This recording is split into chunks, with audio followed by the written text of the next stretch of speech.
Embora esteja fazendo frio na região sul, em boa parte do Brasil central, são as altas temperaturas que estão chamando a atenção.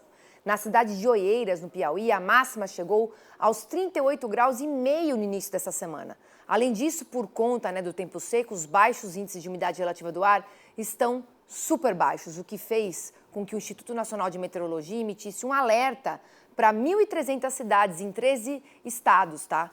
O tempo seco impulsiona o risco de incêndios florestais e traz riscos para a saúde. Então, para falar mais sobre esse assunto, nós vamos conversar agora com o Guilherme Borges, que é meteorologista da Climatempo. Boa tarde, seja muito bem-vindo, viu, Guilherme? Boa tarde, Priscila. Prazer estar aqui com você.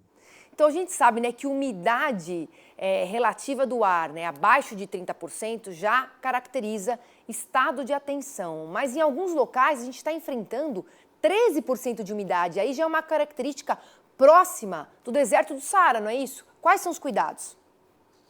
Exatamente, Priscila. O que acontece, tá?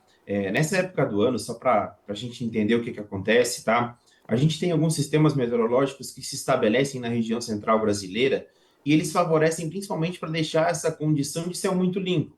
E essa condição de céu muito limpo, nessa época do ano, que tem pouca chuva pela circulação meteorológica, favorece principalmente para essa umidade relativa do ar cair a níveis críticos de maneira muito facilitada, justamente pela sequência de dias secos e também por esses sistemas que se estabelecem na região central, que são massas de ar quente, tá? Então, consequentemente, elas inibem a formação de nuvens de chuva e deixam essa condição de ar muito seco. E principalmente nos horários mais quentes do dia, entre as 12 e as 16, geralmente a gente tem a umidade ficando abaixo dos níveis críticos. Como você muito bem pontuou, e a gente pode observar no mapa, né, nos mapas de hoje, por exemplo, a gente vê que as áreas em amarelo, a gente tem umidade relativa do ar abaixo dos 30%, né, nessa quinta-feira. Para as áreas em vermelho, a umidade cai a níveis abaixo de 20%, como você muito bem pontuou. Ou seja, nessas áreas, a umidade fica, nos horários mais quentes do dia, num limiar muito baixo e até às vezes menor que esses 20%. E justamente por essa condição dessa massa seca que potencializa. E no próximo mapa, que a gente vai ver, que é o de amanhã, a gente vai ver que essa persistência desse ar seco na região central brasileira permanece. A gente tem essa condição de umidade sempre abaixo dos 30%, pegando principalmente região centro-oeste brasileira, parte do sudeste e interior nordestino, que também sofre com essa condição. E essas áreas, em algumas áreas mais restritas, e mais quentes, pegando principalmente o estado de Goiás, Mato Grosso, Distrito Federal, ali a faixa mais oeste baiana, e essa região mais sul do Piauí, sul maranhense e parte do Tocantins também, com essa umidade abaixo desse limiar de 20%. E essa configuração, Priscila, deve seguir ao longo dos próximos dias e também ao longo dos próximos meses, porque isso é muito típico do nosso inverno. Em contrapartida, Guilherme, a gente está com um sistema, provocando chuva no sul do Brasil, inclusive com previsão de temporais em alguns locais hoje. Esse sistema ele vai conseguir avançar um pouco para as outras regiões, mas o que a gente vê é apenas uma melhora da qualidade do ar entre o sul de Mato Grosso do Sul e São Paulo e nada de chuva mesmo, propriamente dita. O que acontece, Priscila? A gente tem um sistema de baixa pressão ali sobre o Paraguai, e ele está estimulando essas pancadas de chuva ali pelo sul brasileiro, tá? Como você muito bem pontuou, começa hoje de maneira mais efetiva. Ontem já teve alguma coisinha também, mas hoje a gente tem de maneira mais efetiva entre a região central do Rio Grande do Sul e boa parte do Paraná essas instabilidades ganhando força. Ao longo dos próximos dias, o que a gente vai ver? A gente vai ver esse sistema de baixa pressão ainda muito presente, mas a gente vai ver lá para o final do domingo uma nova frente fria.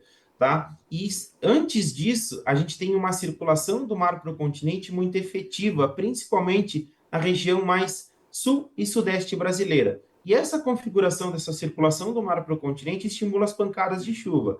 Mas, um ponto importante, Priscila, essa chuva vai ficar muito restrita, principalmente aos estados do sul. Para a região sudeste, essas pancadas de chuva na sexta-feira e olhando para os próximos dias, ocorrem mais na região mais leste da região sudeste, pegando principalmente o leste de São Paulo, Rio de Janeiro, também parte mais sudeste, pode-se dizer ali do estado também de Minas Gerais e parte mais sul do Espírito Santo, tá?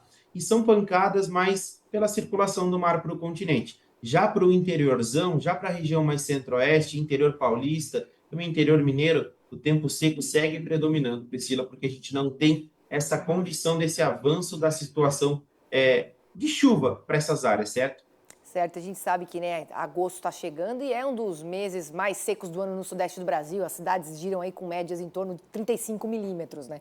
Agora eu queria te fazer uma pergunta sobre a condição da neutralidade climática, né, que a gente está vivendo, que ela vai inclusive influenciar, né, o início da primavera, que é muito importante para os produtores rurais, porque marca o retorno da chuva e também o início da safra de verão. A gente pode esperar tudo dentro da normalidade ou você prevê alguns atrasos em algum estado produtor em especial? Ó, essa situação, Priscila, é bem importante, tá? O que que acontece? A gente tem uma neutralidade lá na região do Pacífico e, consequentemente, a circulação meteorológica ela fica mais dentro da normalidade, porque essas condições dos climas dos oceanos, eles moldam muito os climas dos continentes, né?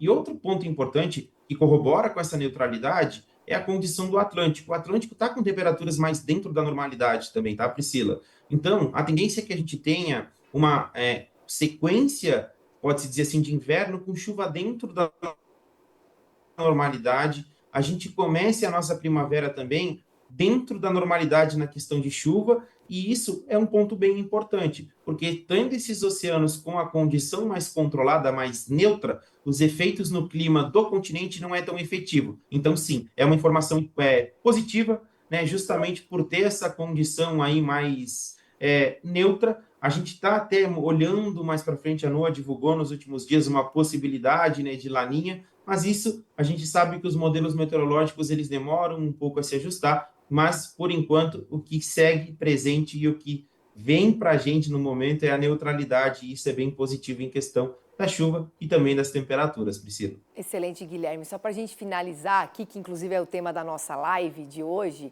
a condição atual de neutralidade. Não, eu vou falar aqui de outra coisa, mudando de chuva para temperatura, tá? Que a gente já falou da neutralidade. O frio que estava previsto para essa virada do mês perdeu força, né? É a nossa grande manchete. A gente vinha lá desde o início de julho, não vai fazer frio no fim de julho, porque todo mundo esperava que fizesse muito frio por causa do outono, né? Que teve ondas de frio muito significativas e o clima, o tempo não é linear, a gente sabe, por isso que a gente trabalha aqui tão firme juntos. Será que vamos ter outras ondas de frio no decorrer de agosto? Essa enfraqueceu, a gente já sabe, já noticiou. Mas e no decorrer do mês? Vai ter ondas de frio tardia? O que você está enxergando aí? Ó, com essa condição é bem positivo e é uma informação também, Priscila, que eu sempre comuniquei ao longo, né, quando começou o nosso inverno, né? Esse inverno tem cara de inverno, tá, Priscila? Então, sim, embora essa massa de ar frio agora do final de julho tenha perdido um pouco de intensidade, a gente pode ter sim novas massas de ar frio ao longo de agosto. A gente vê uma configuração meteorológica aí mais propícia, embora elas tenham algumas variabilidades, né? Mas sim, a gente pode ter sim algumas massas de ar mais significativas em agosto e também em setembro. E mais ali para o início de outubro, a gente pode ter alguma coisa, tá? Então, coisa mais significativa, mais nesse sentido. Então, consequentemente, pode ter esse ar frio avançando, sim, de maneira mais presente. Tá certo, Guilherme, adorei, obrigada, foi ótimo falar com você. Um abraço aí para sua filha, para o seu filho, não sei quem apareceu ali. Um grande abraço, viu? É isso aí, adorei conversar Obrigado, contigo. Priscila. Boa Vamos falar tarde para outras você. vezes, viu, Guilherme? Vamos falar outras vezes também, para a gente sempre manter nossos telespectadores aqui, viu? Foi ótimo, obrigada. Obrigado, viu? Tchau, tchau. Prazer estar aqui com você. Tá ótimo.